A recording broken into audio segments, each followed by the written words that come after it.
So why should people today bother to read the Bible? Well, how about this? You should read the Bible because the Bible sets forth the true and comprehensive story of reality.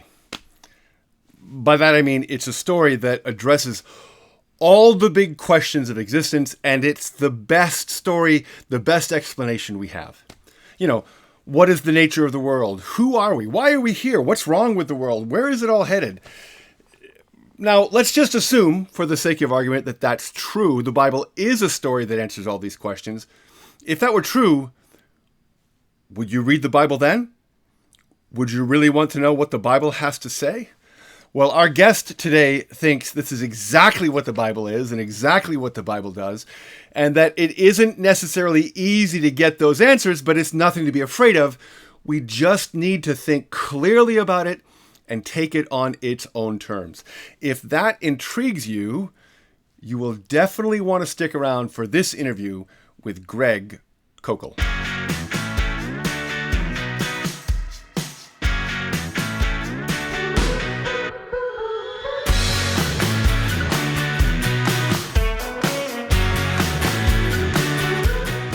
Hey, welcome to Hello Bible, a podcast of the New Hampshire Bible Society. I'm Dave Denis. I am your host and lead instigator, director of the Bible Society, and the pastor of United Baptist Church in Concord, New Hampshire. Now, I was first introduced to our guest today maybe 6 or 7 years ago when I heard him interviewed on the White Horse Inn podcast talking about his books. And I was so struck by his approach that I went ahead and bought his books and actually read them. And I'll say, his books have been very, very helpful to me. I especially love his framing of the Bible as the story of reality. And I recognize that's a huge claim. And it's also a very different way of even thinking about the Bible than most people are accustomed to, but I think it holds up. And as you listen to this interview, I think you will begin to understand why. But enough of my blather. Let's get on to this interview with Greg Koukl of Stand to Reason. Okay, I am here in the recording studio with our guest, Greg Koukl. And Greg, I usually just let our guests introduce themselves because you know a lot more about yourself than I do. So tell our audience who you are. I am myself. Actually, that's from, I think, C.S. Lewis somewhere in the Chronicles of Narnia, and that was Aslan, so I can't take that. Probably most people know about me as the founder and president of Stand to Reason. It's an organization that we started 30 years ago. It's our 30th anniversary this year. Pretty cool for us. And our goal has been to train Christians to think more carefully about their own convictions and then be able to make a thoughtful, gracious, but incisive defense for classical Christianity and classical Christian values in the public square. So we're an apologetics organization, if people understand what that word means. We make the case that the Christian view of the world is actually true. And when I say the word true here, just to qualify it, I don't mean it's true for us. This isn't what we're saying. It is true for us. It's our view. But the claim we're making, what we believe about that is that it is true regarding the world. It's true in the way that gravity is true. I mean, if you stop believing in gravity, you're not going to float away, Right. The truth is mind independent when it comes to this. Now, of course, that has to be defended, and that's a big part of what we do, but that's where we're starting from. We think we're on to something. We're on to Jesus of Nazareth, and he was on to something. He was on to an accurate picture of reality. And so, and that's what I've been doing actually more than 30 years, but 30 years with Stand to Reason. And I've, I've written a number of books kind of broadly related to the task. So a lot of people know about tactics, a game plan for discussing your Christian convictions. It teaches Christians to maneuver effectively and safely and productively in conversations and have the conversations look more like diplomacy than D-Day. Okay, that's kind of what we're after there. And I wrote another book that describes the foundations of the Christian worldview, and it's titled "The Story of Reality." Let's see, I've got a copy here somewhere of The Story of Reality: How the World Began, How it Ends, and everything important that happens in between. And then I have just actually this year finished, and it's ready for release September 12th. It's called Street Smarts.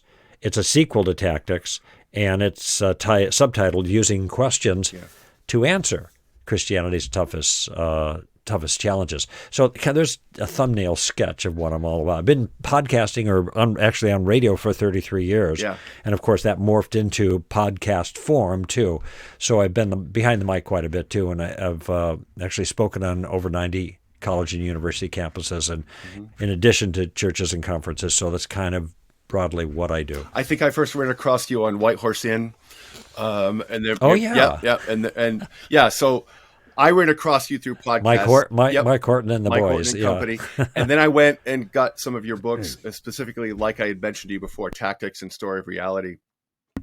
And they were just helpful to me. And I this is why I wanted to have you on, because I think your whole framework that you operate from, both the idea of fostering conversations with people as opposed to, hitting them with attacking them with the gospel. And then just understanding we're in a framework of reality, and this is one of the best explanations, or we think this is the very best explanation that there is. So for the way things are. Right. Correct. And so, of course, this is the podcast for the New Hampshire Bible Society. So we kind of want to frame things, looking at things through the lens of the Bible and approaching it that way. We're not really looking at philosophy or theology in general. So let's start there. Our first question that we always want to talk about is, what is the Bible? Perfectly. You can take this any direction you want. So take off on that. Okay. I've been thinking about this because somebody asked me this question a couple of weeks ago. It was actually before we arranged the show where I saw the details about it. And I thought about it, and what I like to avoid, David, is trying to explain anything about my personal convictions in the kind of trite language that people hear all the time, and then it becomes dismissive because it's more like religious noise. By the way, I just mentioned explain my convictions. I didn't say explain my faith. I have a synonym there I'm replacing, okay? So the things I become convinced of, okay? So when this question came up to me, and I was glad to see it as part of our interview too, here's what I thought of. The Bible is a library of books that collectively tell us the most important things about reality. And it's written by the most reliable source, the author of reality. Notice how I'm zeroing in on this notion about reality. And I do this because of the temptation. It's not even a temptation anymore. It's the automatic impulse of people to relativize every kind of religious claim. In other words, religion isn't a category that you can. It's not a category of knowledge. You can't know any of that stuff. This is the way people think about it, and all you can do is believe it, and you can have faith in it. And of course, in their mind, they're thinking leap of or blind. Okay, and that's why when I wrote The Story of Reality, I made it clear that what we are doing here, what I'm doing here, is trying to explain what the Christian view is, and that is it's a picture of reality. It's a picture of it's meant to with all the pieces in place, if you think of a puzzle, it's meant to assemble a clear picture of the way things really are. The subtitle of that book is, I already mentioned it, but How the World Began, How it Ends, and everything important that happens in between. It is a story, but this is a story that is actually true. It doesn't start with the words once upon a time. And by the way, if it's not true, it doesn't tell us anything meaningful. It tells us nothing meaningful. Well, what about the teaching of Jesus and all the thing about love this and love that and be nice and all that other stuff? That's the way people inaccurately sum up Jesus' teaching. They never read Jesus, but this is what they hear from others.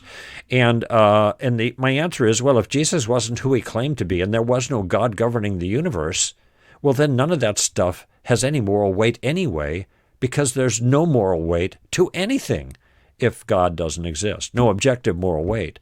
So everything disappears that's substantive if significant parts of the story are not actually accurate. So my conviction is, as I've cited here, and I'll repeat it again, the Bible is actually a library of books, and this is important for people to say. It's captured under one cover, and that happened, especially when you consider the whole corpus, 4th or 5th century, We still have those Bibles, by the way, those 4th or 5th century collections of all the books. They're called codices. So it's a collection of books that collectively tell us the most important things about reality. Technology isn't the most important thing about reality. Science isn't the most important thing. In fact, if you ask people, just as an aside here, David, what are the most important things in life? Just out of the blue, you ask them. They're going to say, love, relationships, family, kindness, mercy, all these other things. They're not going to say the internal combustion engine or the second law of thermodynamics. They're not going to say that. There you are. Well, some people might say, there you go. We're starting with our smartphones. But notice that people have an intuitive sense that the important things in the world are not material, but they're real. And so these are the kinds of things that science doesn't speak to. No, I think science is fabulous. I have no problem with that. Not with science proper. The philosophies that drive science, that's a separate issue. But just the mechanism of science to help us have truth about the world, that's great.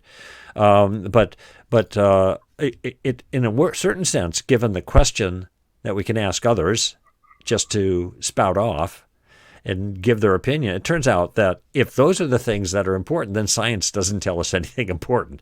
Yeah. Now, it's kind of a tongue-in-cheek comment, a little bit hyperbolic, but the point is it might do something for us that gives us more of those important things. But the most important things in life aren't things that science has access to. And these we know intuitively. We understand that. This is why you're going to get the same kinds of lists from anybody you ask. Nobody's going to say, well, maybe the iPhone, my Porsche, or something like that.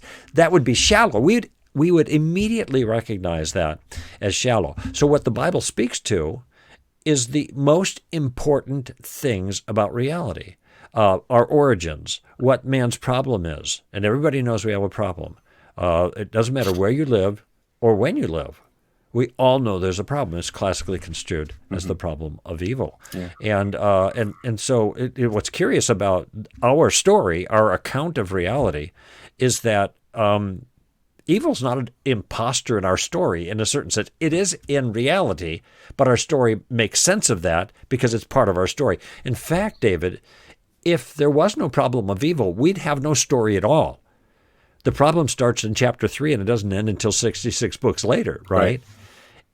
Which another part is that it's part of our story, it's at home in our story, and our story's not over yet. So this is just one example of the story of reality that the Bible tells that resonates with our deepest intuitions about the nature of reality. It takes the problem of evil seriously. It doesn't disregard it. It makes sense of it in the larger story, and it solves it at the end of the story. Okay, so there's one example of the Bible being a library of books that collectively tell us the most important things about reality, and it's one that we can trust because its ultimate author is the one who is the author of reality itself. Right. Okay. Now, of course, all of that needs to be defended. I understand that. Okay, so I'm not just taking this on faith, but there's a process, and I suggested part of that process just a moment ago about how the details seem to match with our deep intuitions about the nature of reality. And when our convictions match details of reality, that is the classical definition of truth. Truth is correspondence. Our beliefs correspond with the world. And I want to come back to that and give you a chance to defend some of those things, because one of the things I often do when I'm interviewing is I'm trying to put myself in the place of the listener and imagine the questions that they would want to ask you. I think you sort of, I want to say tip your hand because there's nothing being hidden here, but you sort of touched into the next question with this. The Bible is this story of reality. And I like that because it's a different framing of the question. It's a different framing of the issue than I think most people hear. Most people think of the Bible primarily in religious terms, and religious is a very narrow category in many people's minds. It's one piece of reality. And you're saying that religious claims are universal in nature, and the Bible being a religious book, meaning it's making universal claims. And I think that's different. Yes, that's right. Yeah. That's a fair observation, and I'll tell you how this cashes out. There are a lot of Christians themselves who just think of the religion in this narrow terms, in this narrow sense, and they don't have a robust Christian worldview. That is, okay, God in the Bible applies to my religious stuff, but what does it have to do with business? Well, that's different. That's not religious. That's business. What about science? That's different. As it turns out, and in the new book coming out September 12th, Street Smarts, I go into detail. There's a chapter on science in the Bible.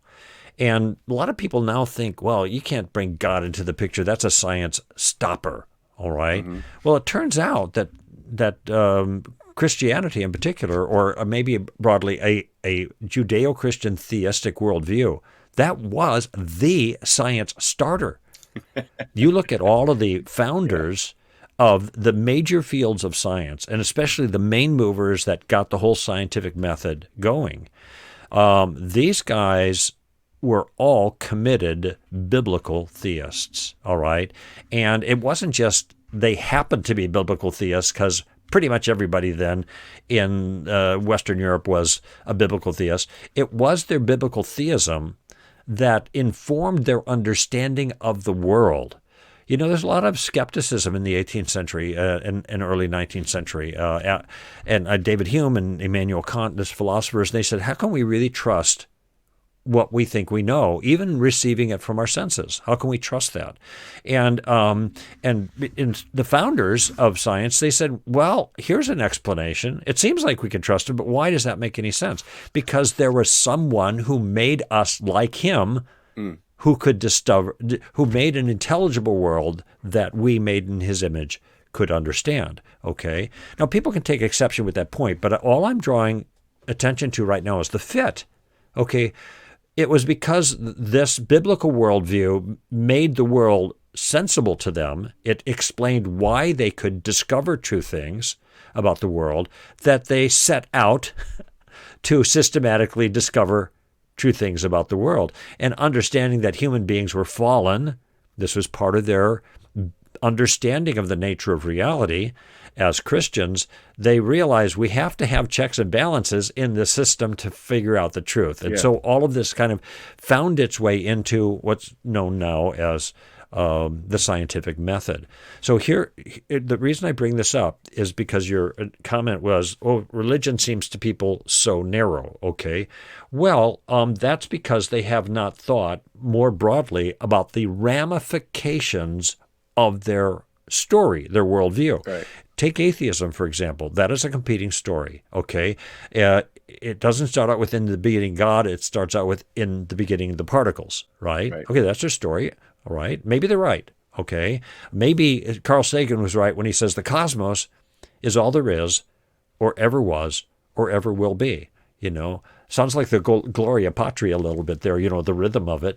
And it's not, and I don't think that's by accident. What's curious about his statement is there is nothing scientific about the statement that launches the greatest scientific or the largest, most popular scientific series of all time, the cosmos. That's all philosophy. To say that the science can't tell you all that is, was, or ever will be, that's Sagan's philosophy, okay? But notice it has ramifications, all right?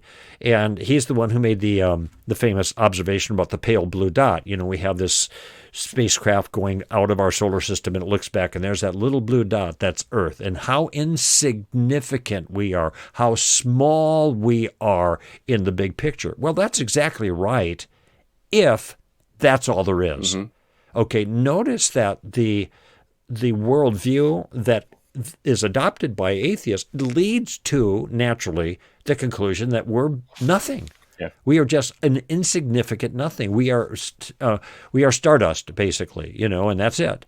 And we are a speck and a speck and a speck and a speck, as one scientist, famous popular scientist, put it. So, okay, maybe that's the truth. All I'm saying is our narrow religious views actually have ramifications for all kinds of things in life. Right.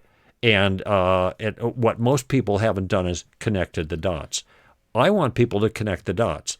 When they connect the dots, looking at the ramifications of what they think is true about the world, they're going to realize the problems they may be facing if they have a false view. And I connect the dots as a Christian person reading the story of reality, the Bible, the collection of books that tell us the most important things. And I see, man, this makes so much sense of so many other things in reality. Mm-hmm. And every time, as I mentioned earlier, you have a touch point between how you believe the way the world is and the way the world turns out to be. Mm-hmm. That's the definition of truth, that your belief matches the world. Right.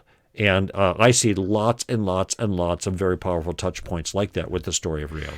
So I think what we need to do here is kind of skip over the second question for a minute, because the second question is why should we read this? And it's kind of built into what you've already said. We should read it because it tells us how the world actually works, right? But if you want to fix a car, you better know the manual. You better read the manual. And so the question I think when someone who's Bible curious or not familiar with all the stuff we're talking about hears this, and they say okay, and then they go read the Bible, and what they find is a very confusing mess because it's written from a very ancient perspective. It's very symbolical, but we aren't good at reading symbolically, right?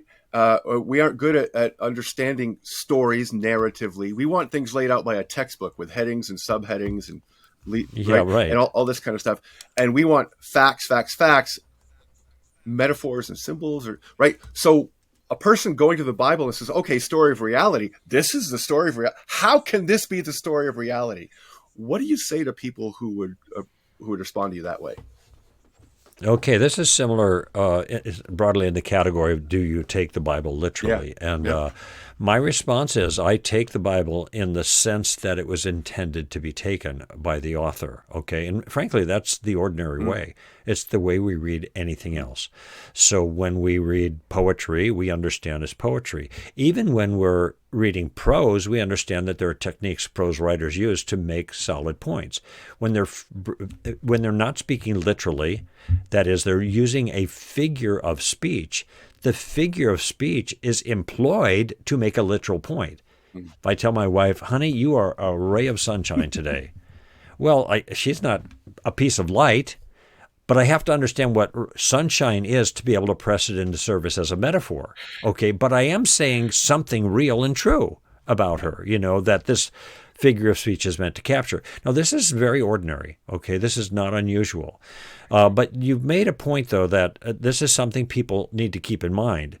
We have actually a collection of writings that span roughly 2,000 years of time, and the most recent of them were 2,000 years ago. So, and they are also written in either Hebrew or Greek. There's some Aramaic, but mostly Hebrew and Greek. Those are different languages. And they are, even when they are accurately translated into English, there is all kinds of idiomatic statements that, unless you understand something about the culture, won't make any sense, all right? So that's the task anybody has reading anything. Okay, and especially when it's more culturally removed from the reader, the more careful they're going to have to be. But you made a comment earlier about metaphor. There's a lot of symbolism in there. Actually, most of the Scripture virtually the entire Hebrew Bible, with the exception of the wisdom literature like Psalms and Proverbs and Ecclesiastes and possibly the Book of Job. These are not historical accounts; they're something else. But the rest of it is historical account. It is meant to give us an accounting of things that happen. Now, here's the significance of that. The significance is that the story doesn't begin once upon a time. The book of Genesis, that's the book of beginnings. And so it tells us about the beginning of the story and the beginning of the characters, then the beginning of the conflict that the entire story is about. So that's just the first 3 chapters. You get started. And the rest of the story is meant to unfold to explain the impact of the problem that hit the world with our first parents on other people, and then God's response in different ways of trying to repair that through people and rescue people. And this is where in chapter 12 in Genesis you get Abraham coming in. Now, all this to say that this is a story, but it's a story writ in history. And unless you understand how the story is unfolding in terms of ancient Near Eastern literature, you're going to be confused. Okay, so the New Testament, it's a little bit more straightforward. You have 4 different accounts of the life of Jesus written by 4 different people that had access to primary source information about him, and so you get a lot of overlap, but then you get in special things too, just like anybody who would write a biography. I'm reading a biography of Benjamin Franklin right now. So this is a view. Yeah. And then he says, and other people have a different view on this particular thing, but I'm telling you my take. So you've got different takes, on a life when you have a biography. That's pretty straightforward. Right. It's still 2,000 years old, though. And then you have letters that are more didactic, written by apostles, people trained by Jesus himself to give more body to that information, and that's a little bit more straightforward. Book of Acts is a history itself. So a great deal of Scripture is historical. It's meant to give historical information and ought to be read as his history. What is a little more difficult, and I acknowledge this, is trying to piece together the important parts of the story through the massive amount of history that we see from Abraham to the time of Jesus, okay? And even Christians have trouble with that. And this is where teachers who have background information about the history can help put those pieces together. Yeah. But I did that in a kind of a 30,000-foot manner in the story of reality, just looking how the story fits together. So it's the big picture, so you don't get lost in the pieces. And this is what C.S. Lewis does in Mere Christianity, and others have written books kind of like that. So I understand the challenge, okay? It's not People magazine, right? It's not Rolling Stone. It's not a what do you call it, a meme or a TikTok or anything like that. And if that's the way you want to get your information, guess what? Fine, be entertained, but you're not going to get anything significant. You want to find out important things about the world, apart from Christianity or God or anything, you got to look a little deeper, okay? Right. And the same thing is true here. And it's easy for people today to dismiss things because they're old or ancient, right? That's right. I think I'm making the number up, but I think that by and large, even in schools today, they don't have kids read stuff that's much older than 100 years old. To go into ancient literature is just considered way too hard. And yet, so much of our current society and the way we think without realizing it was formed by people who lived thousands of years ago and wrote these things. And the conversation has been carried on in various ways. So, so let me ask you this. Does someone then need a degree in biblical studies in order to make sense out of the Bible? No, they don't. And there is a sense, keeping in mind the points I was making about genre, okay, that different books are meant to communicate in different ways. You read the sports page differently than you read op-eds, right? So we have a modern analog to this. But there are going to be things they don't understand, okay, especially reading the Hebrew Scriptures. Okay, that's older, and it's ancient Near Eastern conduct and behavior, and it's very easy to misunderstand some things. This, by the way, is at the root of a lot of challenges that people make to the Old Testament. How could God do this? How could God do that? Look at this terrible blah, blah, blah, blah, blah. and they don't know the context in which this was written to get a more accurate understanding of the writer's intent and the way readers of that time would have understood it. Once they do that, this changes, well, ought to change, I think, the assessment of it. But this is why we have books like Mere Christianity or Story of Reality, not that they're in the same category, I don't mean to be doing that, but they're resources that can help, okay?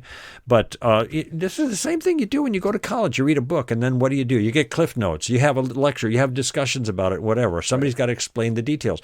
And these are American authors writing in English within the last 50 years. And you're still scratching your head. Look, you got 1984, right? Okay. Well, that was written in the 30s. That was, not 50, but, 90 years ago. But what's going on there? Well, he's pillaring Soviet totalitarianism. He also wrote Animal Farm, which is an allegory. When you understand something about the Russian Revolution, you understand the characters in Animal Farm. Well, this is a modern enterprise. Yeah. We do the same thing here. That's the kind of thing we have to do. So my recommendation is, if a person wants to read more of the Bible, I would just say start with the simplest and most straightforward stuff. I would start with the accounts of the life of Jesus. Okay, and just start with what Gospel of Mark. Okay, Mark was written by John Mark, who is a companion of Peter, and Peter lived it, right? And so you've got all of this detail and information, and it's only 16 chapters. It's shorter. It moves very quickly. You just want to get an idea of what happened in the life of Jesus of Nazareth and what he said. By the way, you don't have to read very far to realize a couple of things. First, that Jesus is pretty smart. Secondly, that this isn't myth. This is an account of things. It's written as an account of things that really took place. Yeah. And thirdly, the Jesus that most people will discover if they simply read Jesus for themselves is going to be very different from popular conceptions of what Jesus was all about. Yep, very true. Give a little more on that. That's really interesting. So, I mean, Jesus is all about peace and love and social action and campaigning for the poor and that kind of thing. So I actually wrote a piece on this on our it's available on our website. And for Stand to Reason, the acronym is STR, and that's our website, str.org. Well, 2 years ago, I wrote a piece called The Legend of the Social Justice Jesus. Nice. And what I did is I read through every gospel, every word, every line, to identify every instance of Jesus talking about the poor or the outcast as such, campaigning for them as such, as opposed to just making a reference to the poor, like the poor you always have with you, or there's that poor woman, she put in a penny, but she gave in more than everybody else because she gave all she had, kind of thing. Well, that's a reference to the poor, but it's not about the poor, campaigning for them necessarily. So, and every statement made by anyone reliable, authoritative in the text, including Jesus, about why he came. And then I just reported on that in the article. And it turns out that the idea of a social justice Jesus is a legend because there is nothing in the Gospels like that where Jesus is campaigning. He campaigned for the poor in spirit. He didn't care how much money you made. Oh, he preached to the poor. He preached to the rich too. He was willing to engage the outcast, those that were outcast by their society, but he didn't campaign for them. In fact, in John chapter 6, which is a major discourse, the second great discourse of Jesus' life called the Bread of Life discourse, he just fed 5,000 people, actually more than that. They were just counting the men. And like lots, got a free meal. And then they come back. And Jesus says, "You're here for another free meal. That's why you're here. Don't yearn for the bread that perishes. Yearn for the bread that doesn't perish, that gives eternal life." That's me. Okay.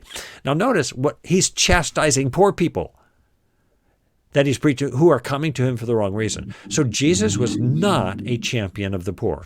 There's a lot that the prophets had to say about the poor, but it was principally don't oppress the poor because they're poor. Right. Poor people are vulnerable. Don't oppress them. But in the Pentateuch, in the Mosaic Law, it says do not favor the poor in judgment. Don't give them a favorable place. That's not just. Okay. So this is just one example. When people read Jesus, they're not going to find all this other stuff about social action and social justice and all that other stuff, you know. At least not, certainly not as we conceive it, right? Not. Well, no, not as it's characterized now. That's why I'm right, using the language of the current discussion. Right. And Jesus. Here's a real amazing thing. In the Gospel of John, this is arguably the most significant characterization of the person and the work of Christ. It's the most famous gospel, all right? And written by the beloved disciple, the one closest to Jesus.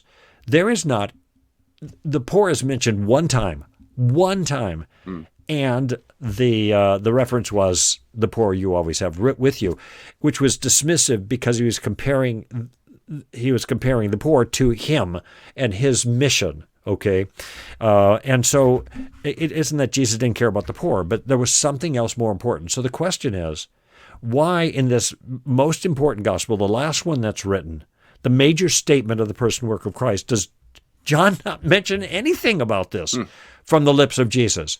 And the reason is that that's not why Jesus came.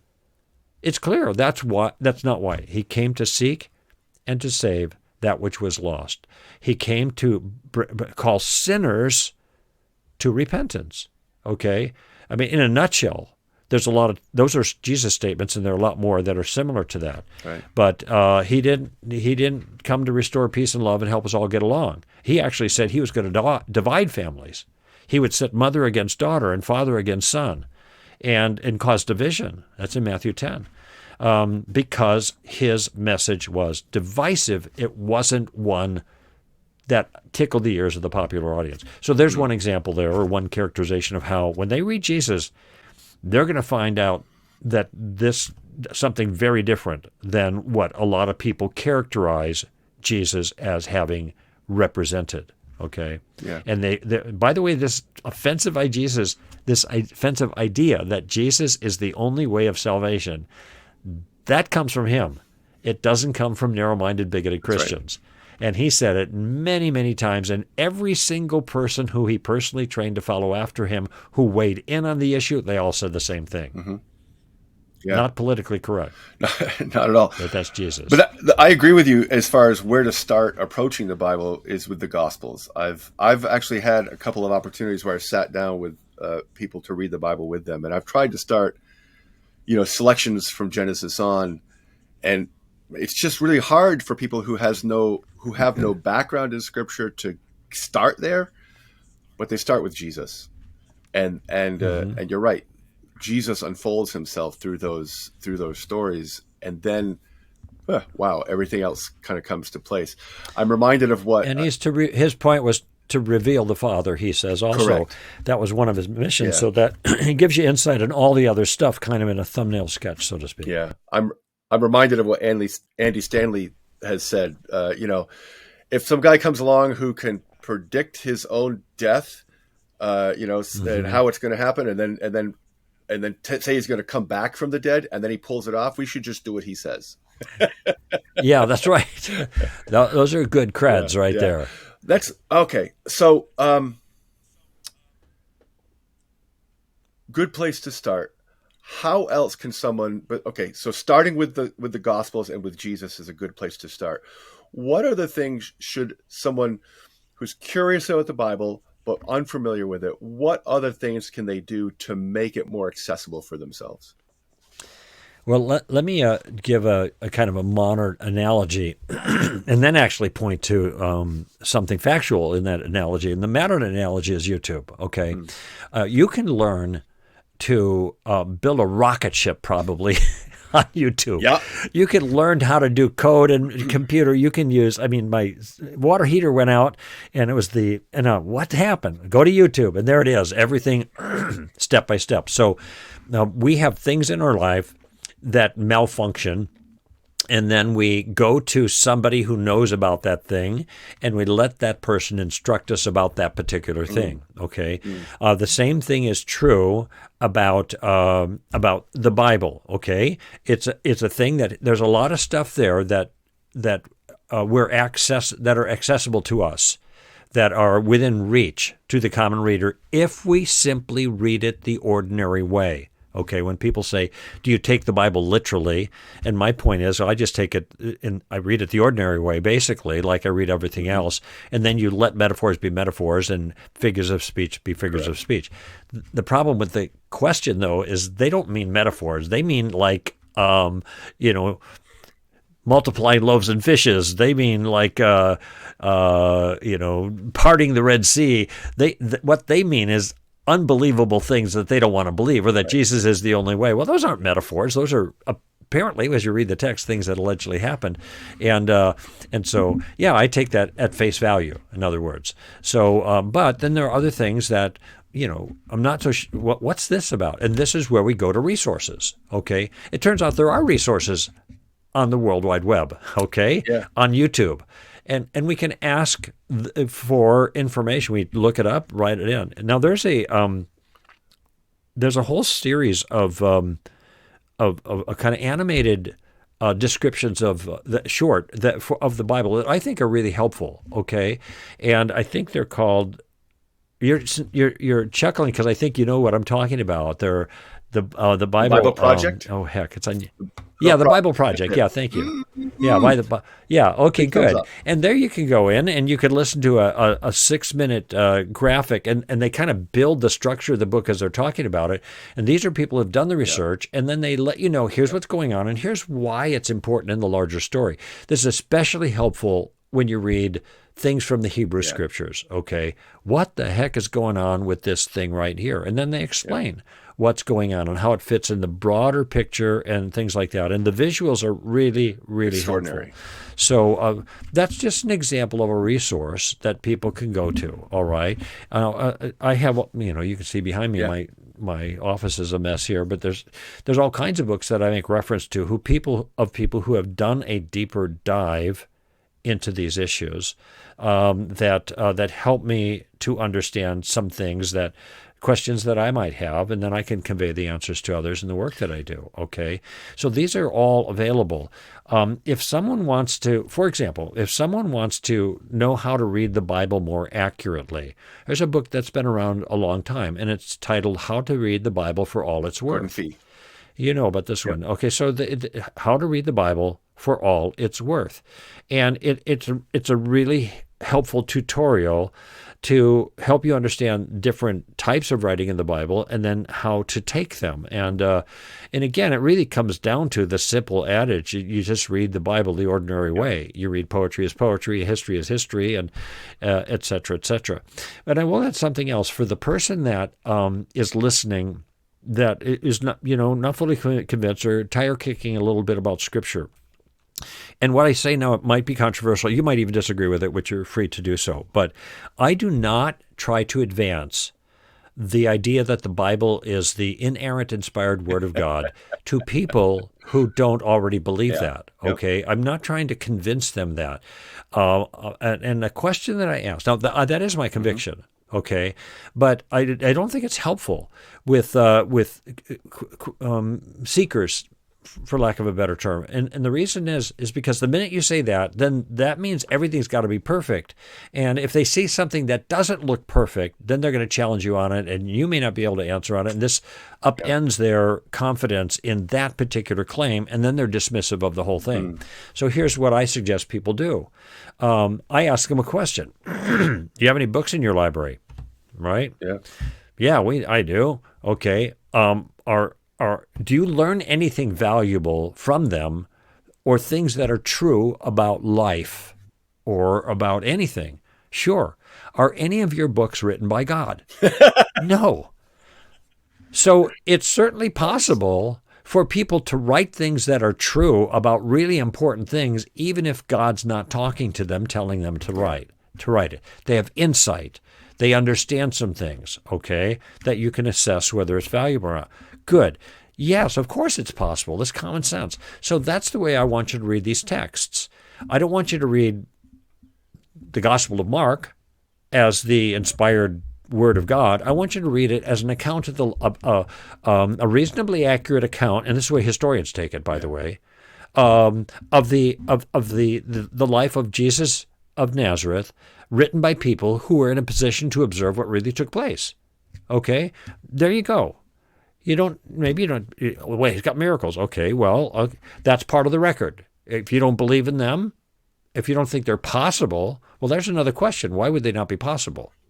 If you believe the universe had a beginning, which almost everybody does now, then you either believe that God made the universe, miracle, or you believe that the universe popped into existence out of nothing, another miracle. So you're already committed, no matter what side of the fence you're on, to believing in a miracle. So why would you think other miracles are not possible? Just because it claims it doesn't mean it happened, but you're dismissing it. Many people are out of hand. That doesn't happen. No miracles, except for the first one. The beginning of the universe from nothing. So that would be my suggestion. So I like your take, if you going to resources. Like, you don't have to do this alone. There are people who have trod this path before you. The Bible Project, Gordon Fee's book, How to Read the Bible for All It's Worth. I would add one more in there that's not even about the Bible per se, but it's How to Read a Book by Mortimer Adler. That's right. Great text just on how to understand literature and what it is. Too. Hugely formative for me. It helped me to understand that. But so we have a few minutes more left, so I'm going to dig a little more and try and crack some things open. Sure. How can you know which of those resources are actually going to be helpful and not confusing? Because not all those resources are going to agree about what the Bible says or even how to approach it. How do you vet those resources so you can get something you think is going to help you? Yeah. Sure. Well, the answer actually is quite simple, because we do that process with everything every day. Okay, we are constantly making assessments about things, and the more critical and important the assessment, the more carefully we're looking at it, and also the other things where people weigh in on these things. And so it all comes down to the reasons. It all comes down to the reasons, and that's what authors ought to be giving you. Here is the background, and here's what is going on there, and this is what the manuscript said, and this is what the archaeological says. This is what we know from the ancient Near Eastern history, et cetera, et cetera, et cetera. And so there are things like Jesus talks about Gehenna, all right, well, like doesn't sound like a very nice place. Well, no, it was a dump where they burned stuff, If you don't know that it was the dump where they burned stuff, then you wouldn't really catch the power of the metaphor. Right. And they were always dumping stuff in there, so it's always kind of burning, right? And that was kind of a reference. Simple example, but and if there's controversial issues, then it's really important that you get both sides of the issue. I'm trying to think of a biblical concern that might be. There's controversy about what's going on in chapter 1 of Genesis, for example, how to make quite a lot a decision there, and there are good reasons on either side. So what a person who is thoughtful about these matters has to do is he's got to read both sides and see who he thinks or she thinks is making the better case, or if they're pulling punches, and they're not pulling punches, but they're that's the opposite of what I mean. They're cheating a little bit. Now, if you know about how thinking works, and informal fallacies and blah blah blah, well, that's just name calling. They're just making fun of the other guy. That's not a good reason. Okay, that's loaded rhetoric, instead of just going right to the heart of the issue and explaining it. So when you see people cheating like this, if you're familiar with ways that people cheat, like that, I mentioned two of them, or it might be that somebody's mischaracterizing somebody else's view and then beating up the mischaracterization. That isn't what he said. That was out of context. You misunderstood. That's called a straw man fallacy. You don't need to know what it's called. You just need to be able to recognize it when it happens. And then you say, that guy's cheating. Why is he cheating? And by the way, one of the biggest cheats nowadays, just in general, here's people. When one side tries to silence the other side,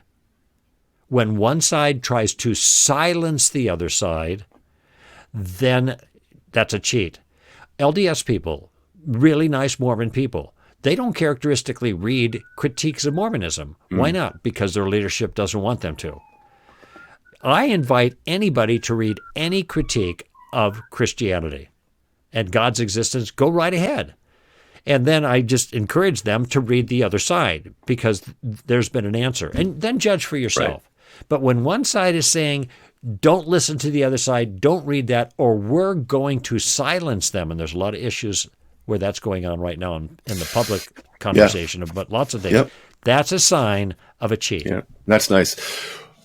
In the few minutes we have left, I want to toss this out. Yes, sir. Because I love your book, Tactics, because of the way it helps you to, like we've talked about, initiate conversations with people, listening to what they're saying.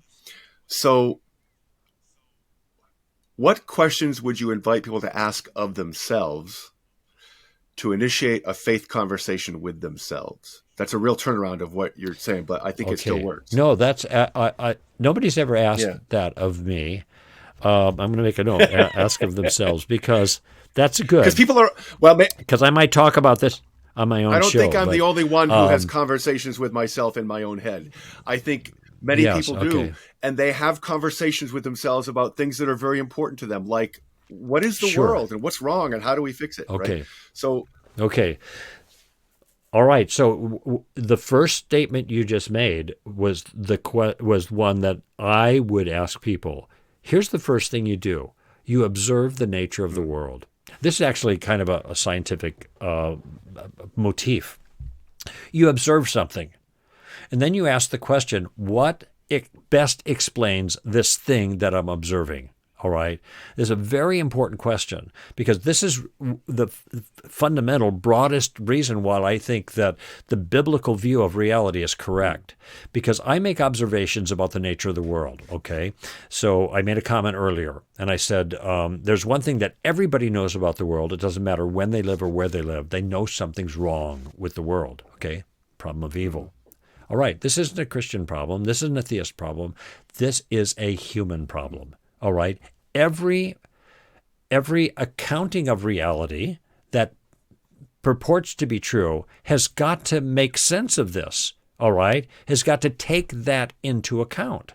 All right. So there's the problem of evil. Now, if you're an atheist, I mean, let's be fair. You're a materialist.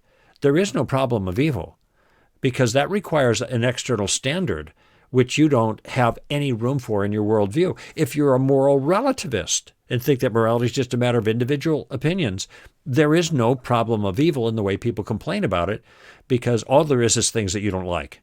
And who should care about that if there's no real objective morality? All I'm saying is that these worldviews and ideas have consequences, all right? And so what you want to try to do is look at the world and see how it is. Look at visibly. Richard Dawkins says the biological realm is a complicated realm that gives the appearance of having been designed for a purpose. Now, he says it's not designed. It was the blind watchmaker of evolution that designed it.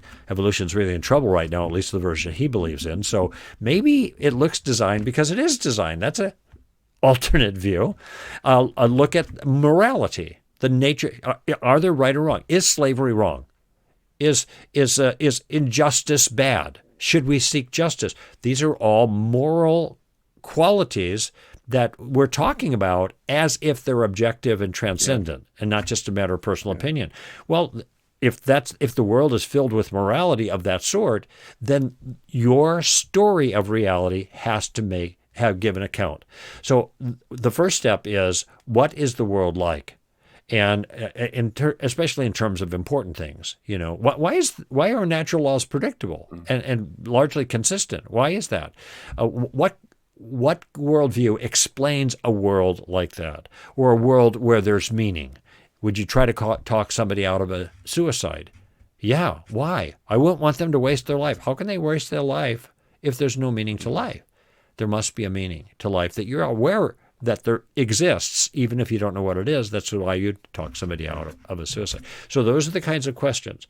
Now, my conviction is that it is only the Judeo-Christian view of reality that's going to make sense of all of those things, and even make sense of guilt. Okay, we all experience guilt. Why do we feel guilty? Well, maybe we feel guilty because we are guilty. Oh, is that in the Whoa. running? Well, then you have to understand there's got to be a moral standard for us to be guilty, and now what do we do about our guilt? So it's what are the antidotes your worldview offers to the most important things, like the problem of evil or true personal guilt?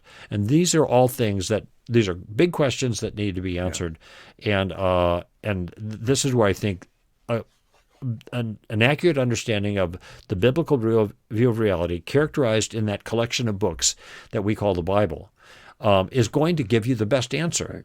It's the best explanation for the way things are. That's a good wrap up. Thank you, Greg. Let's cover a few more things, just as part of connecting with you, right? Of course, your website is STR, stands to reason, str.org. Is that correct? So, yes, that's right. Stand to reason, str.org. If you're listening to this and you want to hear more, because this was a very wide-ranging, fast-paced conversation, I will say that when Greg lays things out in articles and books, it's very well-reasoned and very structured. So it's easy to follow and easy to go back to and follow his logic. So str.org. Then your book, Tactics, which is about having spiritual conversations with people. Your book, Story of Reality, which is a lot of what we've been talking about today. Why is the Christian story really has the greatest explanatory power? I'll put it that way, right? Yes. And then that's great. Great way of putting and then your it. new book, help me with that again. It's coming out. That's called Street Smarts, and it's an extension of Tactics. Yeah, those who know the tactical game plan, it's the third step expanded into a whole bunch of issues like atheism and the problem of evil and problems with the Bible and Bible and science and Jesus and gender, sex, marriage, abortion, that kind of stuff. So using questions to answer Christianity's toughest challenges. Coming out September 12th and available now for pre-order on Amazon. Right. Excellent. And your last name is Koukl. And if they...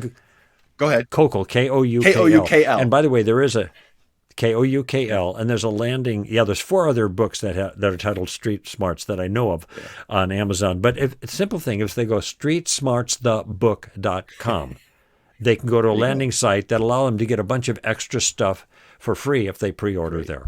streetsmartsthebook.com. No spaces.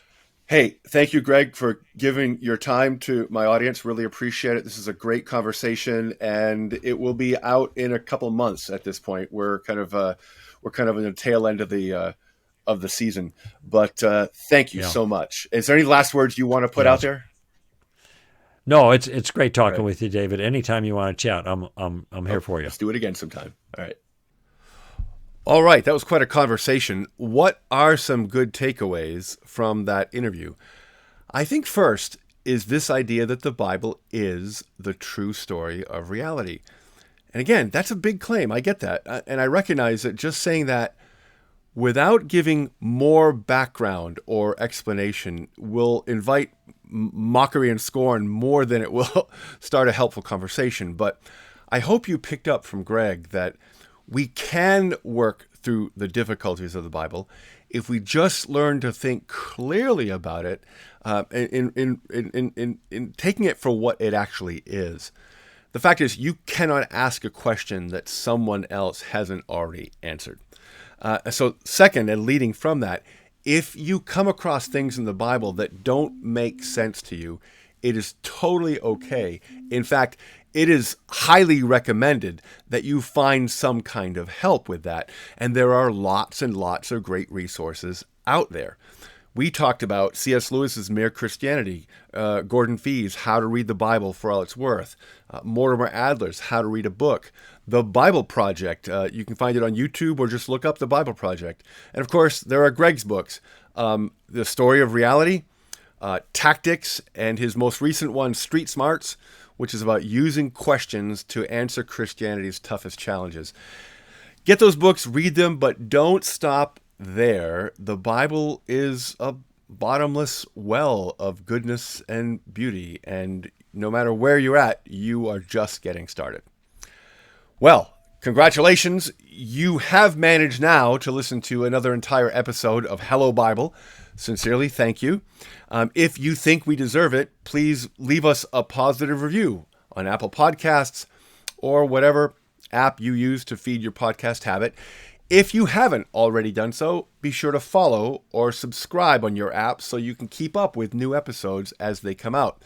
And if you're watching on YouTube, be sure to smash both the like and the subscribe buttons, because we can't just click on things anymore. We have to smash them. And, be sure to share this episode with your friends, any number of complete strangers, and be especially generous sharing with your worst enemies. You can also find us on Facebook. You can find us on Instagram and on our website, BibleNH.org. That's all one word, BibleNH. The New Hampshire Bible Society is a nonprofit organization that partners with churches all over the state of New Hampshire to help them to engage the Bible, to cultivate and encourage discipleship of Jesus Christ. And because New Hampshire is very much a mission field, we have supporters from all over the place. If you would like to support gospel ministry in New Hampshire through the Bible Society, go to BibleNH.org/support. Hey, this is Dave Denis. Grace and peace to you. Let's do this again soon.